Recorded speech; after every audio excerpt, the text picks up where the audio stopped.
Jnane Parisamaapyate. So here Krishna tells Arjuna the knowledge is superior compared to religious disciplines performed by materials, and all actions in its entirety gets resolved in knowledge. And I saw that even in chapter 2, verse 42 and 43, he talks about that. Yamimam pushpitam vacham pravadantya vipaschitah vedavadarataः partha nanyadastiti vadinah kamatmanah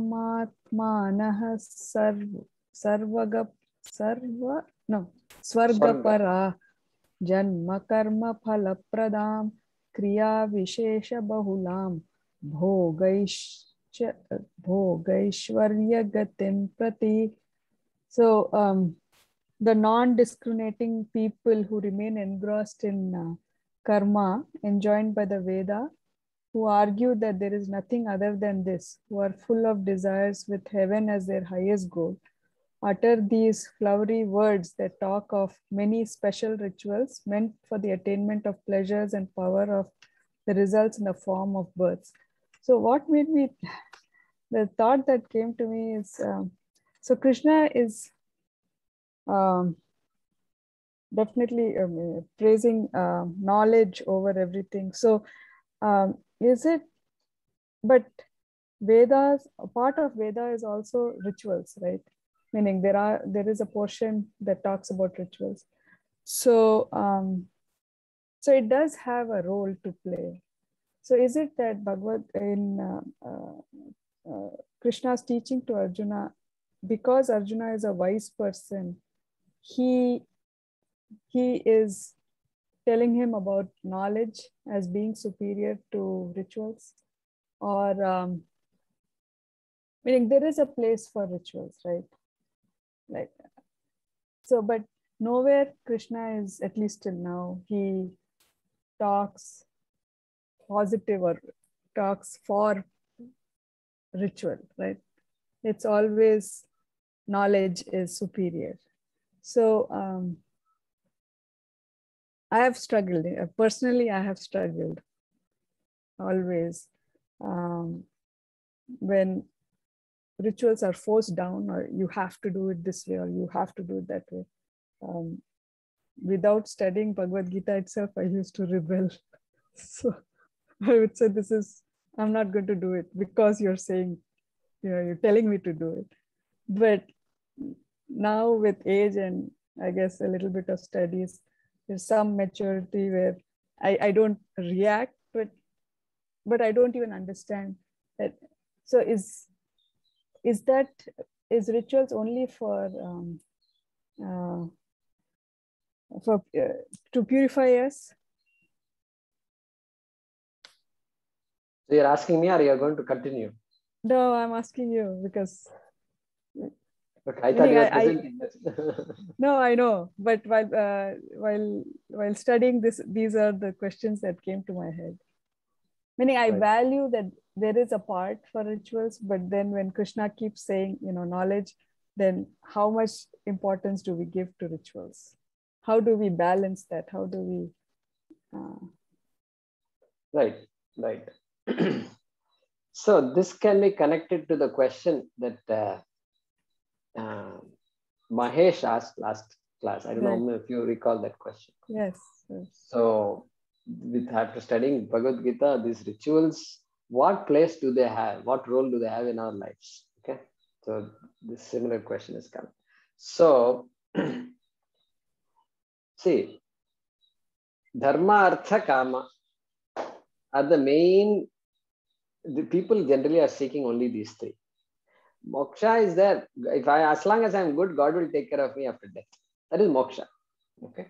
This is a simple, this is a way of looking at it, and people are people do, and rituals are said, of course, Vedic culture, rituals are a big part, and therefore we do whatever is to be done. And all these functions are there, and we will definitely do whatever is to be done. This rituals are there. But yeah, so a ritual is going to give you either dharma, artha, or kama. Every ritual is meant for a purpose, and dharma, artha, or kama. Okay. Dharma also means punyam. So dharma also means punyam. And so therefore, when I do the particular ritual, I get punyam. Okay, I get punyam. And punyam is desirable, no doubt. And so the shloka in the second chapter that you quoted, Kamatmana Swargaparaha Janma Karma Phalapradam Kriya Vishesha Bhagalam Bhogaishwarya Gatim Prati. So the key word there is Bhogaishwarya Gatim Prati. So Bhoga and Aishwarya, enjoyments and greater power. That is what they want. So for them, the rituals only, all rituals will lead only to this Bhoga and Aishwarya. Okay.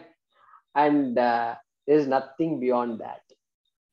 Okay. Nothing. Swargaparaha, they are all waiting to go to heaven. Okay. That's what he's saying. So there, that is a context. He says there's no knowledge, there moksha means going to heaven, and that's the end of it. Here it's a little different. Dravya Mayad, this shloka. So what does it say here in your Shreyan Dravyamayad. Shreyan Dravyamayad. Yeah. Yajna. Correct. So there, this Jnana Yajna Parantapa. The Jnana Yajna is superior to Dravya Yajna. Because now Dravya Yajna means you doing your rituals. When you do your rituals for Antakarana Shuddhi, you say, no, Artha Kama is I have to grow out of that. I need Antakarana Shuddhi is there. Therefore, now rituals become meaningful. With the same ritual now becomes meaningful because now I am doing it for Antakarana Shuddhi. Okay. So the daily prayers I will do Antakarana Shuddhi. All the Avaniyavattam, all these things we do for Antakarana Shuddhi. And knowledge, Antakarana Shuddhi is there. So very important it becomes. And so all the Chaturthis and Navamis and all I celebrate because Antakarana Shuddhi. I am not trying to please Rama. I am working on myself. Rama is not affected by my doing anything for him. And whether I do it or not for him, it doesn't matter. Okay, he's going to the forest, did not impact him. So my doing something for him is not going to change him. Okay. Therefore, with that attitude, if I do, then heaven and all I'm not interested in. I'm interested in Antakarana Shuddhi. Then the ritual becomes very important. I'm saying it becomes very important. In fact, it gains significance. And but then, having said that, what are the types of karmas our Shastra talks about?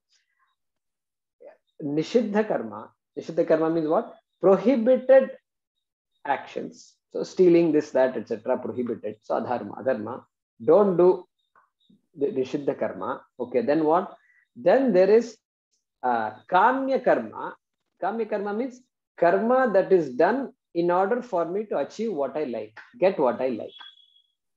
Okay, maybe long life, it may be good health, it can be wealth, etc. Security, things like that. Now, there are secular actions which make me do these things. There are rituals also which make you get what you want. Vedanta students are told, you let go of rituals for the sake of kamyas. Kamya karmas give up. Correct? Slowly, some rituals will lose significance, right? Will lose its significance because kamya karma give up. Next, third type of karma is what? Prayaschitta karma.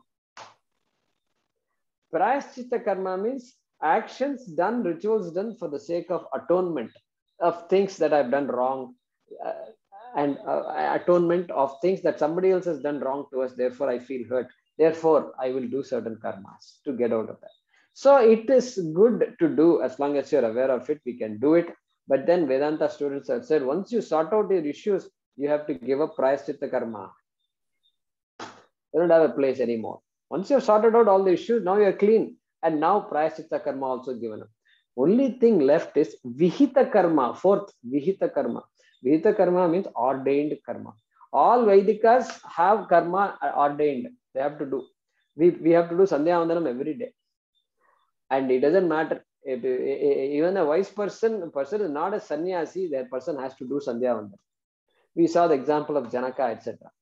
So Janaka is a wise person, and the person has great responsibilities of a king, cannot take his eyes away from the security of the kingdom and the happiness of the people. That's a big responsibility.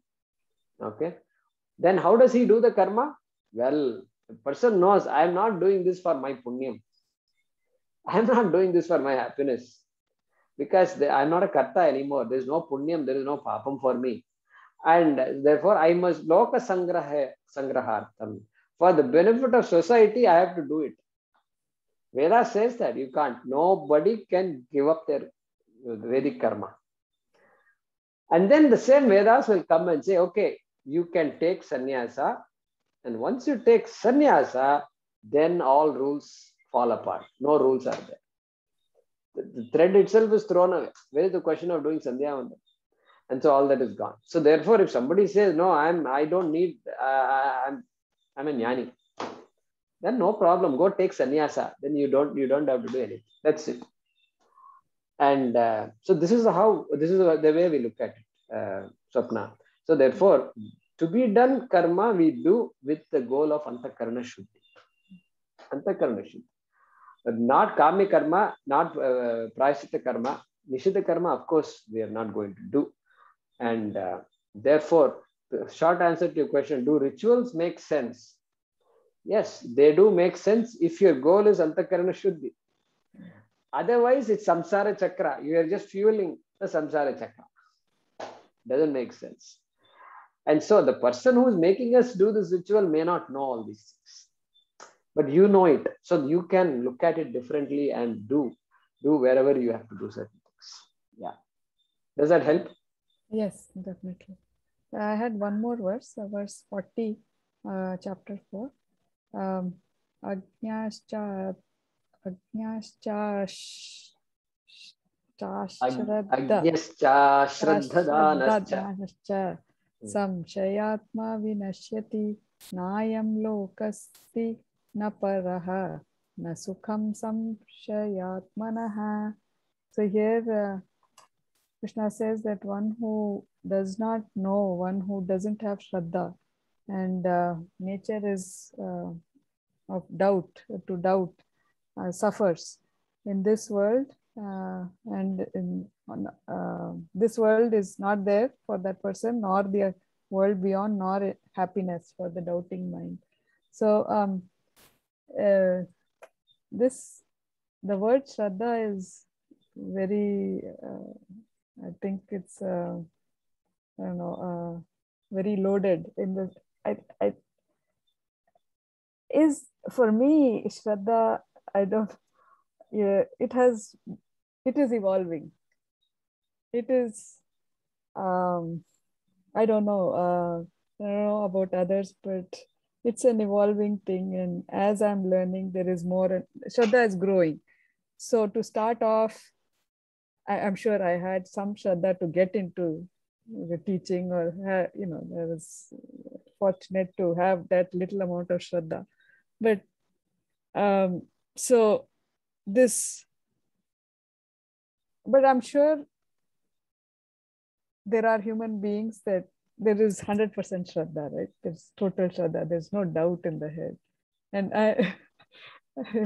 I'm envious of such people.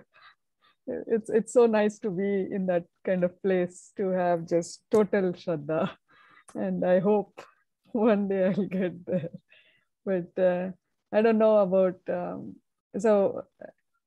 other students, how they feel about Shraddha and how it works for them. But it's an interesting journey for me. It has been, and I'm sure it is going to continue to be. Shraddha is definitely something that I'm working on every day, and it is. And I'm fortunate to be around people who are bigger than me, and I learn from them. So Srividya is saying you're not alone. So Yeah, Shraddha. So when it comes to Shraddha on two types of things. Shraddha on something that cannot be proved. Like, I will go to heaven after death. I can believe in that. I can believe. That belief is called Shraddha. It's based on Shraddha, correct? No, I am definitely going to Vishnu Loka after death because I am a Bhakta, Vishnu Bhakta. Okay? I can believe in that. Our Shastram says that's true. The Shastram guarantees it. I believe the Vedas and therefore I believe in it. But it's not provable. It's not provable. But then something that is not provable can be easily shaken also. You know, it can be easily shaken also. So one tough experience is enough to say, you know, what Vishnu, what is all this? You want me to come there, therefore you're giving me all kinds of problems here or what? So I start questioning Vishnu. That kind of experiment we see in our Puranas, so many stories are there. And Bhagavan challenges devotees to check what is this level of devotion, Shraddha. So you've got Shraddha on things that cannot be proved. Here we are talking about Shraddha and something that Krishna is proving all along. And so that is for us, that is the saving grace. Therefore, Krishna never says, believe me. He always says, understand me. Big difference. Believe me means what? What I'm saying is true. Just trust me. Go along with me. Trust me. Trust is important. Before I know, I have to believe. And so that trust is what takes me all the way through.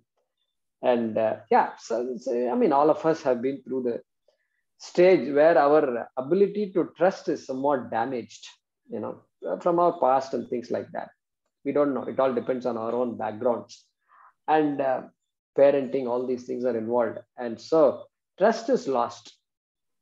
If I don't trust my parents that well, then I will have difficulty trusting anything out there. And Vedas also not easy to believe, have Shraddha on, etc. I'm not saying that is the only reason, but there could be many reasons. But so yeah, all of us are in the same boat. And so here, Shravanam will take care of things. And like you already said, Shraddha will keep growing.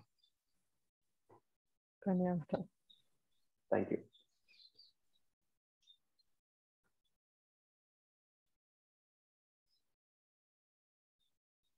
Vijay, back to you. Yeah, so presentation, only one is there. Yeah. Yeah. So we can go to satsang. There are questions, I think. A few hands so let's go to Mahesh. We'll stop recording of this, no? Yeah, this we can stop and Hemji will have to do. I'm not having this. Start another session. Hemji can.